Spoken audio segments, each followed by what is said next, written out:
Hey guys, welcome back to this African Perspective. Thank you all for stopping by again. And for those of you that are new to the channel, I appreciate you guys for stopping by. Alright, so we're going to be talking about the economy and the inflation and the brokenness. We're going to be seeing and reacting to the TikTok rant on the present economy and how a lot of us are out of money, how a lot of us are just, trying to live and survive, especially for many people who are living on paycheck to paycheck, whose even their paycheck cannot even meet up to their bills. But anyways, guys, before we get right into this video, make sure you please click the like button, subscribe to the channel if you're new here, and also make sure you hit the notification bell to get notified every time I post a new video. Let's get right into this. So I just had a guy tell me that the economy is booming and that the only reason people are struggling is because they're not working hard enough. Yep, so for all of us struggling, we're just not working hard enough. Does this guy realize that today there are people who are making $30,000 to $50,000 more dollars a year than they were making 3 to 5 years ago, but they are struggling more today than 3 to 5 years ago? Has this guy walked through a grocery store? Has he seen the price of chips? Has he seen the price of cereal? Has he seen the prices of anything? Does he realize that we have elderly who, in order to put food on the table, are having to go work at Walmart even though they're 80 years old? Does he realize that people who are in their 30s and 40s, who do have a job, who do have a good career, have moved back in with their parents because they can't afford the price of rent and they can't buy a home right now because the interest rates are so high and the prices of homes are still high? And then you add on property taxes, and then you add on home insurance. People can't afford that. And it's not as simple as go get a better job, go get a second job. It's not that simple. Telling a mom like me to go get a second job when I'm already working a full-time career and I already have a 2-hour commute every day, I don't have time for that. Okay, so what? I go get a second job and now I'm never with my children? How is that worth it? Oh, and now I have to go pay more daycare expenses? How is that worth it? Okay, we have a lot of people in this country, in this world, struggling, and the answer is not to bury your head in the sand and act like nothing's going on. Do not tell me the economy is booming. The economy is not booming when people are struggling the way they are. And when I mean people that have good jobs, who have good degrees, who have 2 incomes coming in their house, and the family is still struggling. That's not a booming economy. I genuinely believe that sometimes some people are out of touch with reality, while sometimes some people love to disagree just to disagree in order for them to stir up a conversation, stir up an argument because they are bored. But anyways, that's just what I think, because sometimes I be looking like I don't understand what this, like, is this person living with us in the same world that we live in? A lot of people, there are many people who can testify to the fact that they are making more than they used to make, the money that they make years ago, but right now they are poorer than they were before. So make it make sense. I tell you what the CEO of Walmart said, you're going to think you need Q-tips to clean out your ears. But I promise you, you're not hearing this wrong, okay? This guy right here is literally telling us that we need to be worried about deflation because deflation is headed. Oh no, prices are going to go down. Whatever are we going to do? Afford groceries? Did you think this through when you spoke to the public? Do you know who the public is? Do you know who your target audience is? Like, I don't think you understand. I really need to know who is the demographic you were trying to reach with this, because what do you mean we need to be concerned with prices going down? We should be fucking celebrating. You 1%ers are concerned. We don't give a fuck. I think you got it a little mixed up, because I don't think he was talking to us peasants like us. No, he was talking to his fellow rich folks, because he's definitely not talking to us. So if you're anything like me, just a normal person with a normal job in this shit-ass economy that can't afford anything these days except your bare necessities, then you've slacked on paying some of your bills. And that's okay. This is a no judgment zone because I haven't paid all my bills either, and I'm really slacking, especially on my credit card bills. And I'm going to keep it real.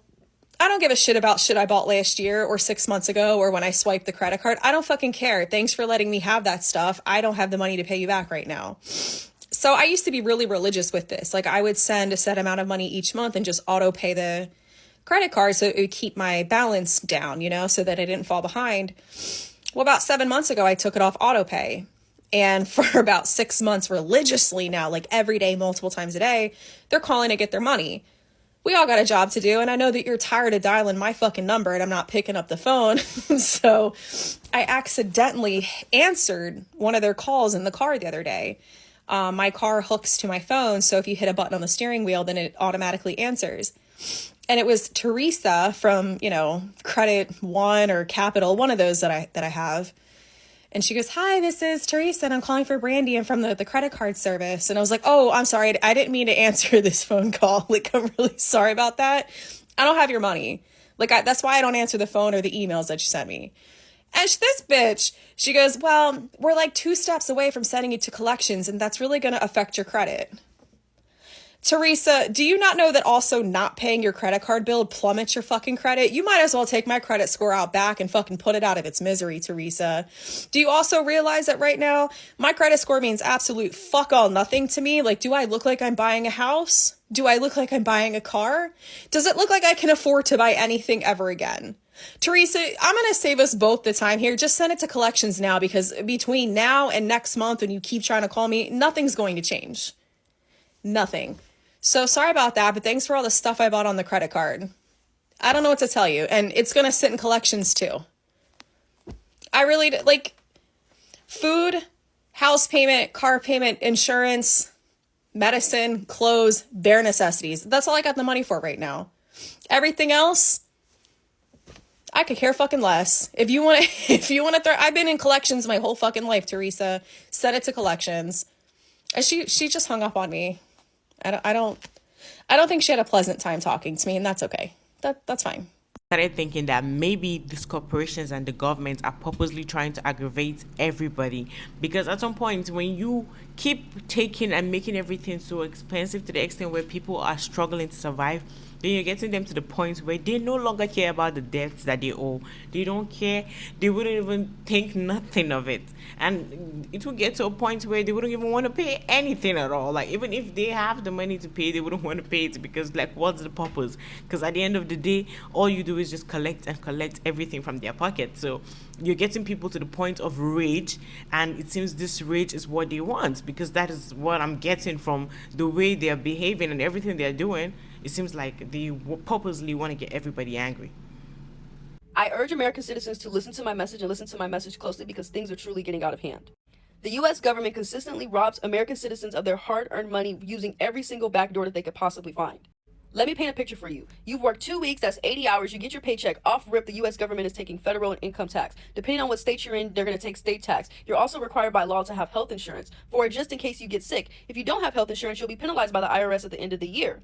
And with health insurance, you're required to pay a monthly premium, but your monthly premium does not go towards your deductible, nor does it go towards your copay. And if you're someone who drives in the United States, you're required to have car insurance, just in case you get into a car accident. And you're also required to pay a monthly premium on your car insurance, which does not go towards your deductible whatsoever. If you're one of the lucky Americans to be able to own a home in the United States, you're also required to pay property tax on that home every single year. I've even seen public state parks that ask for payment upon entry, the parks that we pay to have maintained. And that leaves me with the question is, why do we continue to accept the bare minimum from our government when they ask for the maximum from us? And I know how people jump in my comments and say, that's just how it is, that's just how life works, the government does this for us, that for us, blah, blah, blah, blah, blah, blah, blah. At one time in this country, slavery was legal. At one time in this country, women weren't allowed to vote. But somebody had to stand up for change. It's 2023 and it's time for us to stand up for change. Because right now, it's a mess, and nothing's working out in our favor. So if you want to stand on the wrong side of history, you can do. We have been priced out of buying homes. We have been priced out of having kids. Our kids have been priced out of adulthood, because most will never be able to leave the financial umbrella of their parents. We've been priced out of certain jobs. I literally can't work here, or I'm losing money. We've been priced out of transportation, whether it's a luxury item or just the maintenance of keeping transportation. We've been priced out of education, how much you spend on a degree versus what you get back from it, not worth it. We have been priced out of our neighborhoods, and now we're being priced out of the holiday season.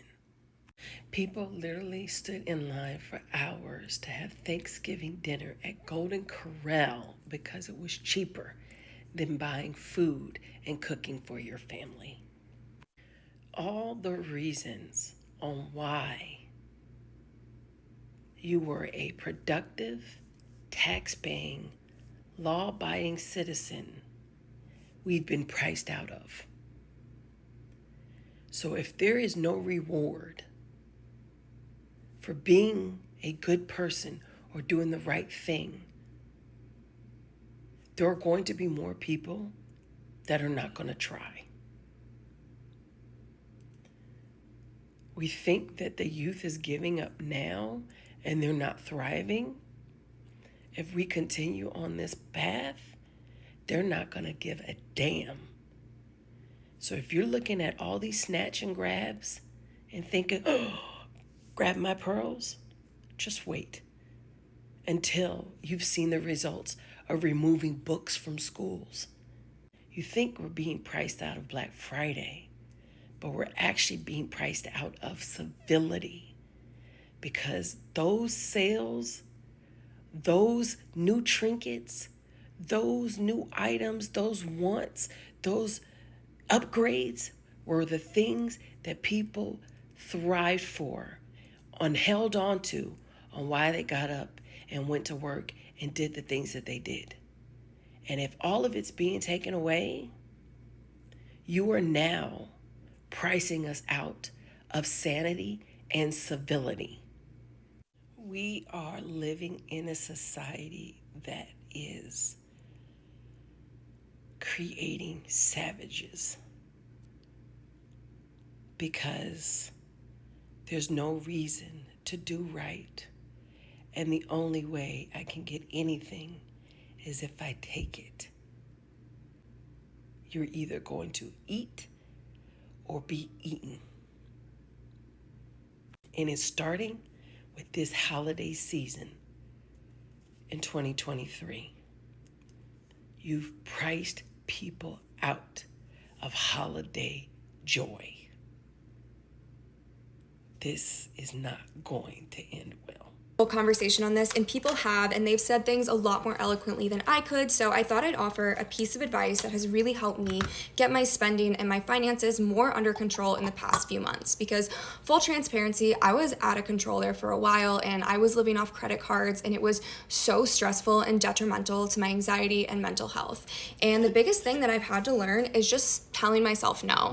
Like, I saw a video by a creator on this app the other day that was so funny. She's like, all these like normal people getting like beauty treatments every single month, like your nails, full set of lashes, waxes, like so on and so forth. She's like, who do you think that you are?